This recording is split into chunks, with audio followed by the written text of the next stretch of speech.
Beloved, June 16, 2018, in front of me was, in dreams, this character. He was very precious, he was resplendent, and in his hands he carried some seeds. While I was looking at those seeds, they were large, they were precious, there were many seeds. He began to speak and said, "The harvest is ripe. My messengers are almost ready.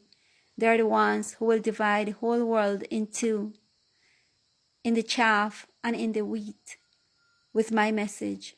Strive in all wisdom and heavenly knowledge, because to whom I want, I give it. Advance in the understanding of the word of life, and do not wander between the unclean and the true. No one who does not do this habit will be able to survive in the final test. Only faith in it is written, this will be their weapon against the evil one. There is no harvest without the sowing of seed, and there is no harvest if it does not grow. What are we willing to do to have a good harvest? He asked. And he himself answered, the good farmer does this: prepares the soil, cuts the weeds, loosens the soil, prepares the furrows, fertilizes the soil naturally, sows the plant, covers its roots, soils it, shelters it from extreme temperatures, and gives it water at its time every morning, takes care of it, of the invaders, pruning it, and returns to soil it in due time. By making this bond with her and providing her with everything necessary, she grows stronger, and her robust fruit will soon be seen.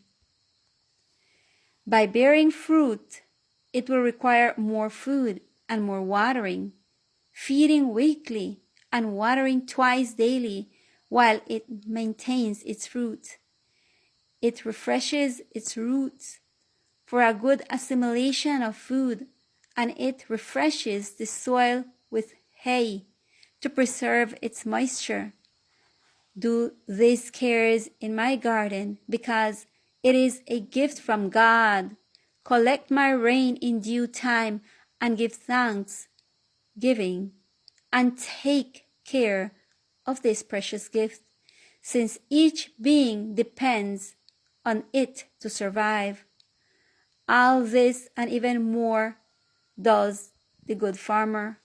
The good farmer goes to bed thinking about his garden and gets up looking at his garden. He knows and understands that the subsistence of his plants is his own. He does not abandon her, but is with her until the final fruit. He cares for and protects it as his most precious possession, watches the times and knows the seasons and prepares for them, stores the rain and saves the stream of the precious liquid for bad time. He recognizes which of his crop is suitable for each season, and he cultivates it happily, trusting that he will always have the desired product with the method. I am the farmer, he said, that I pass my care to everyone in the world, and my seed is good, but the arid, stony land, the little shallow and full of thorns, choke it, and it is still easy prey of the predator. This I have told you before. Every time you cultivate, you know that in the same way I do with each one of you, and even more. In sowing, you will learn and be aware of my care for you. This will bring you closer to me and prepare you in prayer and reflection, in tears and supplication, in repentance, love, justice, and truth for the final harvest.